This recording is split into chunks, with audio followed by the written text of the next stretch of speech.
মোদীয়ে সমসাময়িক আমাৰ যিটো পৰিৱেশ সেই পৰিৱেশক ধৰি ৰাখিবলৈ সক্ষম হৈছে আৰু ইতিহাসৰ বাবে এই গোটেই কেইখন গ্ৰন্থ এক মূল্যৱান গ্ৰন্থ ৰূপে পৰিগণিত হ'ব। আমাৰ ওচৰ চুবুৰীয়া ৰাজ্য ভূটানে গ্ৰছ ডমেষ্টিক প্ৰডাক্ট অৰ্থাৎ GDPৰ বিপৰীতে তেখেতসকলে গ্ৰছ নেশ্যনেল হেপিনেছ কাউণ্ট কৰে। অৰ্থাৎ যদি আমি GDP বুলি ধৰোঁ দেশত জনমূৰি আয় বা আমাৰ সৰ্বমুঠ উৎপাদন, কিন্তু সৰ্বমুঠ উৎপাদনে কেতিয়াবা সৰ্বসাধাৰণ ৰাইজক উপকৃত নকৰিবও পাৰে আৰু মুষ্টিমেয় মানুহৰ হাততো এই উৎপাদনৰ অধিকাৰ থাকি যাব পাৰে। ভূটানে সেইবাবে এটা নতুন দেশৰ অৰ্থনীতি সংস্কৃতি বা মানুহৰ উন্নয়ন আৰু যি উন্নয়নে আধ্যাত্মিক সাংস্কৃতিক সামাজিক অৰ্থনৈতিক গোটেইকেইটাকে সামৰি লয় তাৰ বাবে গ্ৰছ নেশ্যনেল হেপিনেছ ইণ্ডেক্সৰ তেওঁলোকে ধাৰণাটো বিশ্বক উপহাৰ দিছিলে। বড়োলেণ্ড ভূটানৰ আটাইতকৈ ওচৰ চুবুৰীয়া আৰু প্ৰমোদ বড়ো ডাঙৰীয়াই বড়োলেণ্ডত হেপিনেছ ইণ্ডেক্স নামৰ ধাৰণা এটাৰ জন্ম দিবলৈ চেষ্টা কৰিছে। 1968 চনৰে পৰা বড়োলেণ্ডৰ ইতিহাস ঘাত প্ৰতিঘাত সংঘাত সংগ্ৰামৰ ইতিহাস। বড়ো জাতিৰ আত্মনিয়ন্ত্ৰণৰ অধিকাৰ আৰু সমান্তৰালভাৱে আন জনগোষ্ঠীসমূহৰ মাজত থকা ভয় সংশয় সম্ভাৱনা আশা নিৰাশা এই গোটেইবিলাক সমাহিত হৈ এক প্ৰকাৰ বড়োলেণ্ডক অসমৰ আটাইতকৈ অশান্ত অঞ্চললৈ ৰূপান্তৰ কৰিছিলে। এটা সময় আহিছিল যে বড়োলেণ্ডত প্ৰতিটো দিন আমি উৎকণ্ঠাৰে পাৰ কৰিছিলোঁ। অজস্ৰজন আমাৰ মাজৰ পৰা আঁতৰি গৈছিলে। কাৰোবাৰ নাম আমি জানো, কাৰোবাৰ আমি নাম নাজানো। অজস্ৰ মাতৃ বুকু ক্ষুধা হৈছিলে আৰু চাওঁতে চাওঁতে এটা সময় আহিছিল য'ত কেইবাটাও জনগোষ্ঠীৰ যুৱকসকলে সশস্ত্ৰ সংগ্ৰামৰ পথ বাছি লৈছিলে। গোষ্ঠীগত সংঘৰ্ষ সাম্প্ৰদায়িক সংঘৰ্ষই বড়োলেণ্ডত এনেকুৱা এটা অৱস্থাৰ সৃষ্টি কৰিছিলে যে এটা সময়ত আমি ভাবিছিলোঁ যে it is a lost territory, অৰ্থাৎ এই জাগাখনত কোনো সম্ভাৱনা নাই, আশা নাই আৰু এটা আমি বিচিত্ৰ পৰিৱেশৰ মাজত জীয়াই থাকিব লাগিব। কেইবাটাও নতুন শব্দৰ আৰম্ভণি হৈছিলে, বড়ো নন বড়ো, আৰু প্ৰত্যেকটো জাতি জনগোষ্ঠীয়ে বিভিন্ন ধৰণে নিজৰ নিৰাপত্তা সুনিশ্চিত কৰিবলৈ সংগ্ৰাম আৰম্ভ কৰিছিলে। 2014 চনত প্ৰধানমন্ত্ৰী নৰেন্দ্ৰ মোদী ডাঙৰীয়াই এক আশাৰ সঞ্চাৰ কৰাৰ বাবে বিভিন্ন পদক্ষেপ হাতত লৈছিলে। কিছুদিনলৈ ইয়াক আইন শৃংখলাৰ পৰিৱেশ হিচাপে নিয়ন্ত্ৰণ কৰাৰ পিছত মোদী ডাঙৰীয়াই ৰাজনৈতিক সমস্যা সমাধানৰ বাট বুলিবলৈ আৰম্ভ কৰিছিল। BTRৰ চুক্তিয়ে বড়োলেণ্ডত শান্তিৰ এটা নতুন পৰিৱেশ আনিছিল। মই অত্যন্ত গৌৰৱ অনুভৱ কৰোঁ যে ই ভগৱানৰ এক অদ্ভুত কৃপা হ'ব যে অসমৰ মুখ্যমন্ত্ৰী হিচাপে মই প্ৰায় 4 বছৰ 4 মাহ কাৰ্যকাল পাৰ কৰিলো আৰু বড়োলেণ্ডত যোৱা 4.5 বছৰ এটাও গুলি ফুটা নাই, এটাও বন্দুকৰ শব্দ কোনেও শুনা নাই, এটাও বোমা বিস্ফোৰণ হোৱা নাই। এনে ধৰণৰ শান্তি কাৰোবাৰ জীৱনকালত আমি দেখা পাম, তাক আমি কল্পনাও কৰা নাছিলো। আজি আমি নিশ্চিতভাৱে ধন্যবাদ জনাব লাগিব নিখিল বড়ো ছাত্ৰ সন্থা, নিখিল বড়ো সাহিত্য সভা আৰু আমাৰ NDFBৰ লগত জড়িত বা BLTৰ লগত জড়িত সমস্ত যুৱক বা আমাৰ বড়োলেণ্ডবাসী যিসকলে এই শান্তিৰ সন্ধান কৰিছিলে আৰু আজি শান্তিক আমি স্থায়িত্ব দিবলৈ সক্ষম হৈছো। যোৱা কেইটামান দিনত মই বড়োলেণ্ডত ওদালগুৰি, তামোলপুৰ, কোকৰাঝাৰলৈ গৈছিলো। এটা কথা মই মৰ্মে মৰ্মে অনুভৱ কৰোঁ যে আমাৰ 26টা জনগোষ্ঠীৰ মাজত যেতিয়া সংবাদ হ'ব, আমি কথা বতৰা পাতিম আৰু প্ৰত্যেকটো সমস্যাৰ সমাধানৰ আমি মূল বিন্দুবিলাক চাবলৈ আৰম্ভ কৰিম, তেতিয়া বড়োলেণ্ডত চিৰস্থায়ী শান্তি আহিব, তাত মোৰ কোনো সন্দেহ নাই। বড়োলেণ্ডত কাৰো মনতে এইটো ধাৰণা থাকিব নালাগে যে আমি দ্বিতীয় আৰু তৃতীয় শ্ৰেণীৰ নাগৰিক। বড়োলেণ্ডত সকলো জনগোষ্ঠীয়ে মনত ভাবিব লাগে যে আমি প্ৰথম শ্ৰেণীৰ নাগৰিক। আৰু যেতিয়া সেই ধাৰণাটোৰ সৃষ্টি হ'ব, বড়োলেণ্ডত শান্তিৰ কপৌজনী আৰু কেতিয়াও বড়োলেণ্ডৰ পৰা উৰি নাযায়, তাক আমি নিশ্চিত বুলি ক'ব পাৰোঁ। আমাৰ জাতীয় যি সমস্যা আছে, জনগোষ্ঠীয় যি সমস্যা আছে, দাবী আৰু আন্দোলনেৰে বহু সমস্যাৰ সমাধান নহয়। কাৰণ সমস্যাবিলাক একোটা কনফ্লিক্টিং পইণ্টত বিৰাজমান। আমি যদি বিচাৰিছো আমাক মাটি লাগে, আন এটা জনগোষ্ঠীয়ে বিচাৰিছে যে এই মাটি মই দিয়াৰ লগে লগে মোৰ অধিকাৰ মই তাত হেৰুৱাই পেলাম। কোনোবাই যদি কৈছে মোক ভাষা লাগে, আন এটা জনগোষ্ঠীয়ে ভাবিছে যে মোৰ ভাষাটো কৰবাত দুৰ্বল হৈ যাব। কিন্তু যেতিয়াই আন্দোলন আৰু দাবীক আমি একাষৰীয়াকৈ থৈ টেবুলত, খোৱাপাতত, ঘৰত, বজাৰত, কাৰ্যালয়ত বন্ধুৰ দৰে আমি বহিম, কথা বতৰা পাতিম আৰু তেতিয়াই আমি দেখা পাম যে এনেকুৱা সমস্যাৰ সমাধান ওলাব। তাত কোনেও নাভাবিব মই হাৰিছো, সকলোৱে ভাবিব মই নিজে জিকিছো আৰু এই ঘটনা প্ৰবাহে আমাক সকলোকে স্থায়িত্ব আৰু নিৰাপত্তা প্ৰদান কৰিছে। বড়োলেণ্ডৰ ভাবুকি আজি আমাৰ জনগোষ্ঠীৰ ফালৰ পৰা অহা নাই। যদি 68 চনত আমি কোনোবাই ভাবিছিলো যে আমাৰ বড়োসকলৰ আত্মনিয়ন্ত্ৰণৰ অধিকাৰত অসমীয়া ভাষী লোকসকল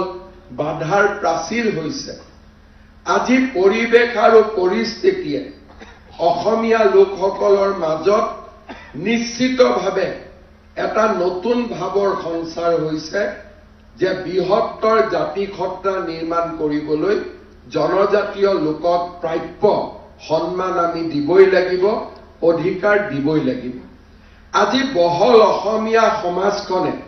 প্ৰতিটো জনজাতীয় লোকক আদৰি লৈছে, তেওঁলোকৰ কলা, কৃষ্টি, সংস্কৃতিক সন্মান কৰিছে, ভাষা, সাহিত্যক সন্মান কৰিছে। মই নিশ্চিতভাৱে বিশ্বাস কৰোঁ যে আজি আমাৰ বড়োলেণ্ডৰ যি সমস্যা, সেই সমস্যা কোনো এটা জনগোষ্ঠীৰ পৰা অহা নাই কাৰণ প্ৰত্যেকটো জনগোষ্ঠী যদি মই সংখ্যা বিচাৰো তেওঁলোকে কৰবাত 1 লাখ 2 লাখ 3 লাখ 4 লাখ আজি যদি মদাহী বৰ্মন কছাৰী হৰণীয়া কছাৰী যদি আমি সম্পূৰ্ণ সংখ্যাটো চাওঁ তেওঁলোকে কেতিয়াও কোনো জাতিৰ প্ৰতি প্ৰত্যাহ্বান হিচাপে থিয় হোৱা হ'ব পৰা সংখ্যাও তেওঁলোকৰ হাতত মজুত নাই কোনোবাই যদি ভাবে যে গোৰ্খাসকল আমাৰ বাবে প্ৰত্যাহ্বান 4খন 5খন জিলাত যিমান গোৰ্খা আছে গোটেই লগ লাগিলেও তেওঁলোক কাৰো বাবে প্ৰত্যাহ্বান হ'ব নোৱাৰে কাৰণ সংখ্যা সিমানেই আৰু তাত আগবাঢ়িব নোৱাৰে পিছ পৰিব নোৱাৰে কোনোবাই যদি ভাবে যে আমাৰ চাহ বাগিচাৰ শ্ৰমিকসকল আমাৰ বাবে সমস্যা সেয়াও সমস্যা নহয় বড়োলেণ্ডত চাহ বাগিচা হাতত গন্তি কৰিব বিপৰা বিধৰ নতুনকৈ চাহ বাগিচা সৃষ্টিৰ তাত সম্ভাৱনাও নাই তাত সমস্যাও নাই আৰু এটা কথা নিশ্চিত যে আমাৰ গোটেই কেইটা জনগোষ্ঠীতে জনসংখ্যা কমিছে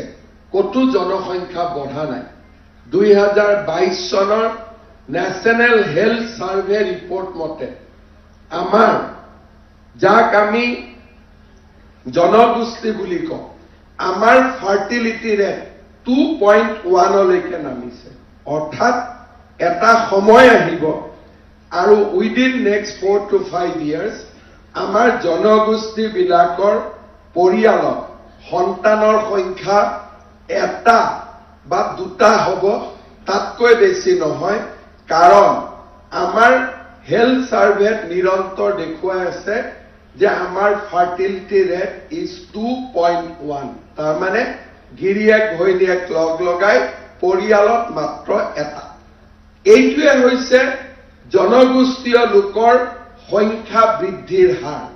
কি বড়োৱে নহওক কিয় মিচিঙে নহওক কিয় গোৰ্খাই হওক হৰণীয়া কছাৰী হওক আদিবাসী হওক মদাহী হওক বৰ্মন কছাৰী হওক ৰাভা হওক যিমান আমাৰ জাতি জনগোষ্ঠী আছে 26টা জনগোষ্ঠী কাৰো পৰিয়ালত 6টা 5টা 4টা 3টা সন্তান এতিয়া নাই খেতি পথাৰত যাবৰ কাৰণেও সন্তানৰ সংখ্যা কমি আহিছে এনে পৰিৱেশত বৃহত্তৰ জাতি হিচাপে বড়ো লোকসকলে নিজৰ মাজত চৰ্চা কৰিব লাগিব যে বিটিসি বা আমাৰ জাতি সত্তাৰ বাবে নতুন প্ৰত্যাহ্বান ক'ত আজি যদি বড়োলেণ্ডত ভোটাৰ তালিকাক যদি আমি চাওঁ মই কাৰ সংখ্যা বাঢ়িছে মই নকওঁ কিন্তু 26টা জনগোষ্ঠীৰ সংখ্যা নিশ্চিতভাৱে বঢ়া নাই তাক মই ডাঠি ক'ব পাৰোঁ অৰ্থাৎ বড়োসকলৰ আত্মনিয়ন্ত্ৰণৰ অধিকাৰত 26টা জনগোষ্ঠী পথৰ হেঙাৰ নহয় বৰঞ্চ তেওঁলোক আপোনালোকৰ যুদ্ধৰ সহযাত্ৰী তেওঁলোক আপোনালোকৰ যুদ্ধৰ সতীৰ্থ কাৰণ আপোনালোকৰ লক্ষ্য বড়োলেণ্ডৰ বিকাশ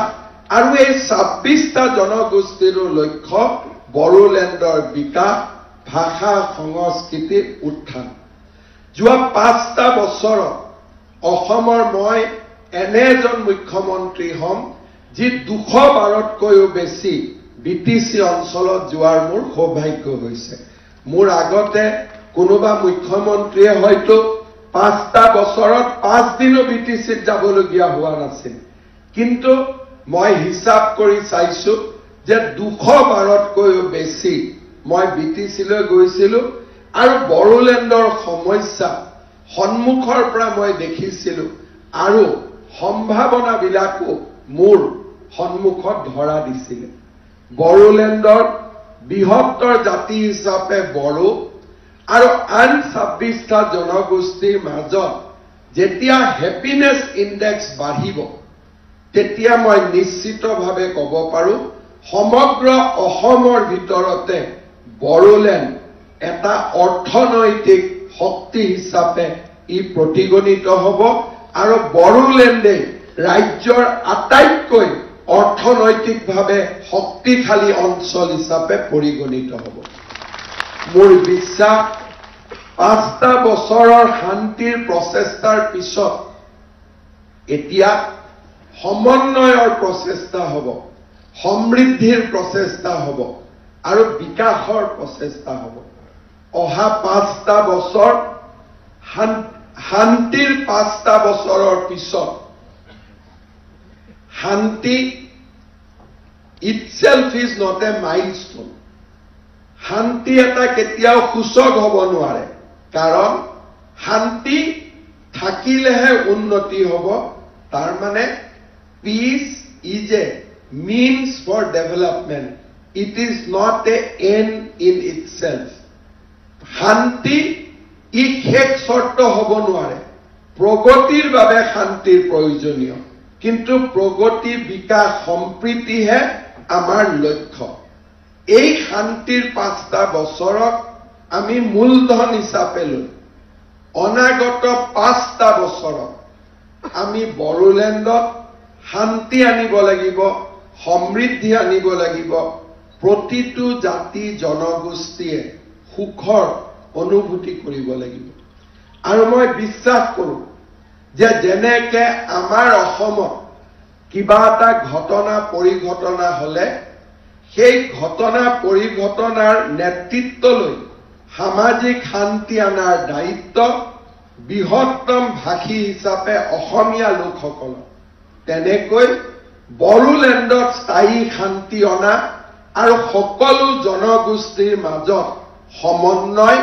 আৰু সমতাৰ এক নতুন অধ্যায় ৰচনা কৰাৰ দায়িত্ব স্বাভাৱিকতে আমাৰ বড়োৰ জাতীয় সংগঠন ওপৰতে ন্যস্ত থাকিব আজি যদি অসমত কৰবাত খেলিমেলি হয় গণ্ডগোল হয় সকলো মানুহে অসমীয়া ভাষী অসমীয়া জাতীয় সংগঠনসমূহৰ মুখলৈ চায় কাৰণ আমি অসমত বৃহত্তম জাতি সত্তা ঠিক তেনেধৰণে বড়োলেণ্ডত ৰাভা কোচ গোৰ্খা আদিবাসী মদাহী শৰণীয়া কছাৰী বৰ্মন কছাৰী এই সকলো জাতি জনগোষ্ঠীক গোৰ্খাৰ পৰা আৰম্ভ কৰি গাৰোলৈকে বড়োলেণ্ডত বাস কৰা 26টা জনগোষ্ঠীক আনকি অসমীয়া ভাষী লোকসকলকো হেপিনেছ দিয়াৰ দায়িত্ব বৃহত্তম জাতি হিচাপে বড়ো লোকসকলৰ ওপৰত ন্যস্ত হৈ আছে আৰু যেতিয়া বড়ো লোকসকলে সকলোকে সুখ সম্প্ৰীতি আৰু অধিকাৰ দিয়াৰ বাবে কাম কৰিব আন জনগোষ্ঠীয়ে স্বাভাৱিকভাৱে বড়ো জনগোষ্ঠীয়ে যদি এহাত হাত আগবঢ়ায় আন জনগোষ্ঠীয়ে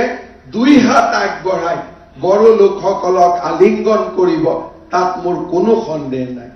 যোৱা কেইটামান বছৰত প্ৰমোদ বড়ো ডাঙৰীয়াৰ নেতৃত্বত এই প্ৰচেষ্টা লাহে লাহে আৰম্ভ হৈছে আৰু আজিৰ সভাখনে তাত প্ৰমাণ প্ৰমোদ বড়ো ডাঙৰীয়াই সকলোকে আমন্ত্ৰণ কৰিছে আৰু প্ৰতিটো জনগোষ্ঠীৰ মূল ব্যক্তিসকলে যিসকলে জনগোষ্ঠীটোৰ প্ৰতিনিধিত্ব কৰে তেওঁলোক ইয়াত আহি আজি আনন্দৰে উপস্থিত হৈছে আৰু যেতিয়া এই ধৰণৰ প্ৰচেষ্টা বড়ো সাহিত্য সভা নিখিল বড়ো ছাত্ৰ সন্থাই আৰম্ভ কৰিব মই ভাবো এই প্ৰচেষ্টা আৰু দ্ৰুত হ'ব ক্ষিপ্ৰ হ'ব একবিংশ শতিকা সংঘাতৰ ওপৰত নহয় একবিংশ শতিকা আৰ্টিফিচিয়েল ইন্টেলিজেন্স কোৱান্টাম ফিজিক্স লাহে লাহে আমি জীয়াই থকাৰ ধাৰণাটো সলনি হৈছে এসময়ত কবি হবৰ কবিতা লিখিবৰ বাবে কবিৰ প্ৰয়োজন আছিল এসময়ত প্ৰবন্ধ লিখিবৰ বাবে প্ৰবন্ধকাৰৰ প্ৰয়োজন আছিল সমাজ ইমান পৰিৱৰ্তন হৈছে যে যাৰ হাততে মোবাইল আছে তেওঁই কবি হ'ব পাৰে তেওঁই প্ৰবন্ধকাৰ হ'ব পাৰে গান লিখিবৰ কাৰণে এসময়ত গায়কৰ প্ৰয়োজন আছিল গান গাবৰ কাৰণে এসময়ত গীতিকাৰৰ প্ৰয়োজন আছিল এতিয়া এআই সুন্দৰ সুন্দৰ গান আমি ঘৰতে বহি আমি ৰচনাও কৰিব পাৰো, সুৰো কৰিব পাৰো। অৰ্থাৎ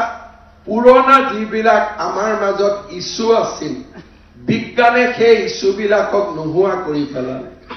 বিজ্ঞানে এখন নতুন সমাজৰ সৃষ্টি কৰিলে। এটা কবিতা যদি মই বঙালীত লিখিছো, কম্পিউটাৰত মাত্ৰ এটা কমাণ্ডৰ জৰিয়তে সেই কবিতাটোক তুৰন্ত মই সাঁওতালি ভাষালৈ ৰূপান্তৰ কৰিব পাৰো। অৰ্থাৎ আজি এজন কবি যদি